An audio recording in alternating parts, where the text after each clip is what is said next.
नमस्कार, EMS TV में आपका स्वागत है। मैं हूं आपके साथ आकाश और आइए नजर डाल लेते हैं आज की तमाम बड़ी खबरों पर।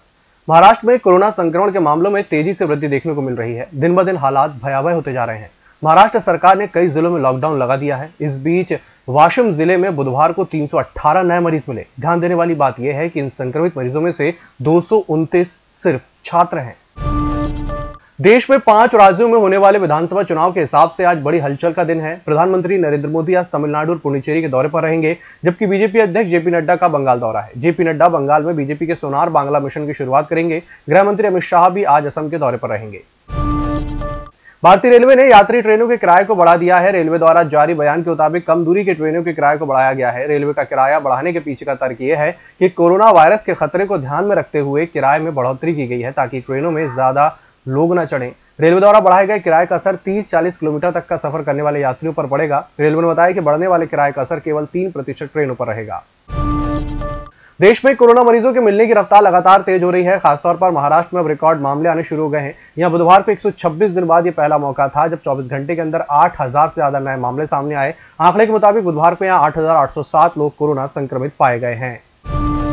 देश में कोरोना वैक्सीनेशन का दूसरा फेज 1 मार्च से शुरू होगा। 10,000 सरकारी केंद्रों और 20,000 निजी अस्पतालों में टीका लगाया जाएगा। इसमें 45 साल से ऊपर बीमार लोगों को और 60 साल से ऊपर के सभी लोगों का वैक्सीनेशन होगा। अगर इस एज ग्रुप के लोग सरकारी केंद्रों में जाते हैं तो उनके लिए टीका मुफ्त होगा, लेकिन निजी अस्पतालों में इसके लिए उन्हें पैसा देना होगा।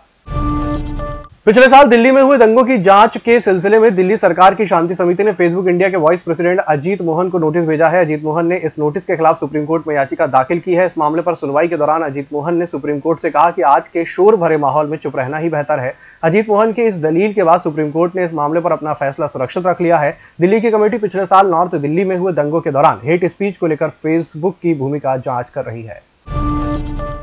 बीजेपी अध्यक्ष जेपी नड्डा अपने एक दिन के बंगाल यात्रा पर हैं। आज वो चुनावी यात्रा के घोषणा पत्र तैयार करने के लिए Sonar Bangla crowd sourcing programme को लॉन्च करेंगे। इस प्रोग्राम के जरिए ही आम लोगों से उनके सुझाव लेकर भाजपा अपनी चुनावी घोषणा पत्र फाइनल करेगी। इसके लिए नड्डा बुधवार की देर रात ही कोलकाता पहुंच गए। इस दौरे के दौरान नड्डा दोपहर का भोजन एक जूट मिल मजदूर के घर पर करेंगे। पीएनबी घोटाले में वांटेड हीरा कारोबारी नीरव मोदी के भारत प्रत्यर्पण पर गुरुवार को आखिरी सुनवाई होगी। लंदन के वेस्टमिनिस्टर मजिस्ट्रेट के सामने वर्चुअल हियरिंग होगी। जज सैमुअल गूजी प्रत्यर्पण पर अपनी फैसला देंगे। पंजाब नेशनल बैंक के 14,000 करोड़ से भी अधिक के लोन की धोखाधड़ी का आरोप नीरव इस समय लंदन की वांट्सवर्थ जेल में बंद है। उसे प्रत्यर्पण कर भारत लाने के लिए कोर्ट में मामला चल रहा है। कोर्ट के फैसले के बाद उस पर अंतिम मुहर लगने के लिए यह मामला ब्रिटेन की गृह मंत्री प्रीति पटेल के पास जाएगा।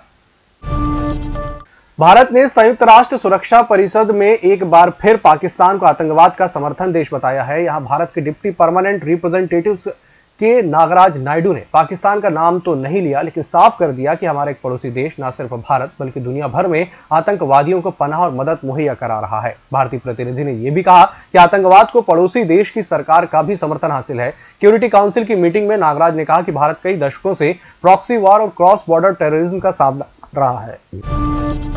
आईफोन की कॉन्ट्रैक्ट मैन्युफैक्चरर फॉक्सकॉन अमेरिका में टेस्ला को टक्कर दे रही है। फिक्सर इनके साथ मिलकर भारत में इलेक्ट्रिक कार बनाएगी। फिक्सर का एक भारतीय कनेक्शन भी है। इसकी को फाउंडर एक भारतीय गीता गुप्ता फिस्कर है। यह घटनाक्रम इसलिए भी महत्वपूर्ण है क्योंकि एप्पल खुद अपना व्हीकल बिजनेस बढ़ाने की संभावनाएं खंगाल रही है। बहरहाल जिस कार के लिए फिक्सर के साथ पार्टनरशिप की जा रही है उसे फॉक्सकॉन बनाएगी और उसकी बिक्री फिस्कर ब्रांड के तहत की जाएगी। ठीक वैसे ही जैसे भारत में आईफोन की मैन्युफैक्चरिंग तो फॉक्सकॉन करती है, लेकिन यह एप्पल का प्रोडक्ट है।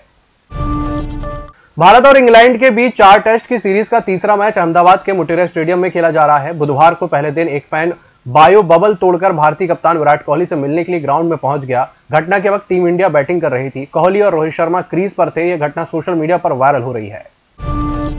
दुनिया भर के शेयर बाजारों में खरीदारी के चलते घरेलू बाजार में लगातार तीसरे दिन बढ़त है। बीएसई सेंसेक्स 412 अंकों की बढ़त के साथ 51,154 पर कारोबार कर रहा है। शुरुआती कारोबार में 51,386 को छुआ। इससे पहले 19 फरवरी को इंडेक्स ने 51,300 के स्तर को पार किया था। इस बुलेटिन में फिलहाल इतना ही। इसी के साथ मुझे दीजिए इजाजत। नमस्कार।